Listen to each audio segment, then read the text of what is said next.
Hello and welcome to Inside Indiana Business. I'm Gary Dick. Well, for the last 4 months, the Indiana Pacers, the Indiana Sports Corporation, Visit Indy, and many others have been working feverishly to put together a bid for the 2021 NBA All-Star Game in Indianapolis. And come Monday, the Pacers will make a special delivery to NBA headquarters in New York City using a specially themed and retrofitted IndyCar.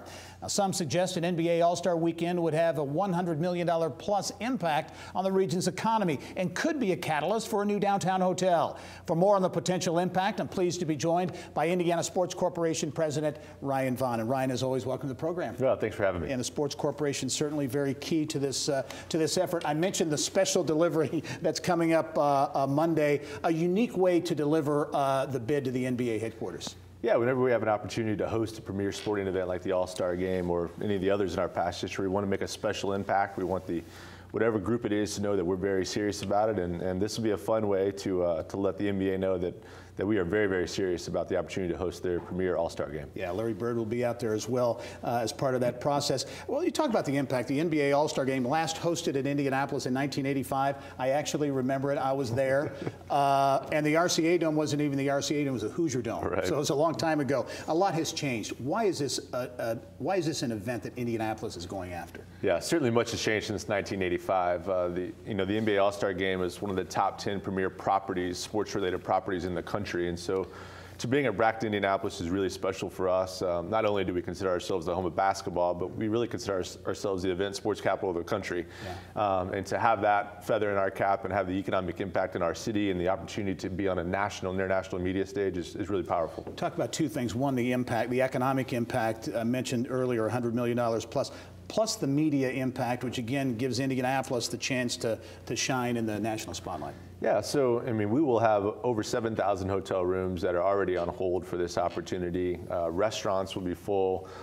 Businesses will come to help us facilitate this, and we'll certainly welcome upwards of 80,000 visitors to our city for this event. And so the money that they spend here supports our local economy. And to your point about the media, we'll credential probably in excess of 3,000 media from around the globe who will then highlight Indianapolis on a national and international stage. It's an important part of our mission and a great part of hosting an event like this. You mentioned hotel rooms. That's always an important part of any big event. Indianapolis has the required number of rooms, but can this spark, it's 2021, could this spark a new downtown convention hotel? Yeah, certainly our history in this city is we take these moments around major sporting events to leverage them to make an impact, a lasting impact on our community. So the JW Marriott was a great development that would not have existed probably but for the Super Bowl. And we could look to leverage a moment like the NBA All-Star Game to grow our capacity downtown. Yeah, I mentioned presenting the bid with the IndyCar and all that goes into a bid. Talk about the competition, because I think some people lose that this is a very competitive process. Yeah, well, the folks in Indianapolis and Indiana should be very proud. Candidly, a lot of cities around the country have kind of copied our playbook, and the competition for these major sporting events has grown exponentially. Through our own investigation, we think about half of the league expressed interest in hosting these games. We'll know for sure on Monday when the final bids come in, but certainly we'll be one of many cities that are fighting hard for this opportunity.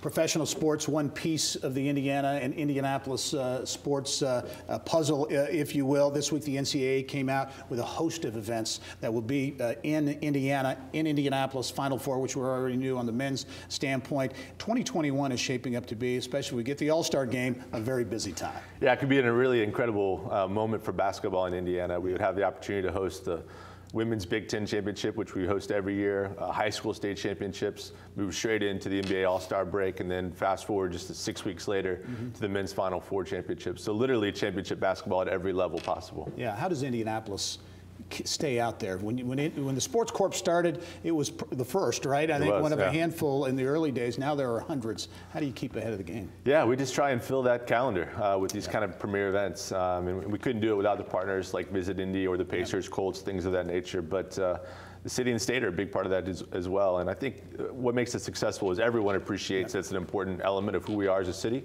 and they contribute. All right, Ryan VAUGHN, Indiana Sports Corporation, thanks. We'll be following the story. Thank you. Well, thanks for watching Inside Indiana Business on YouTube. For the latest statewide business news, be sure to visit InsideIndianaBusiness.com and subscribe to our free daily e-newsletters by clicking on the link.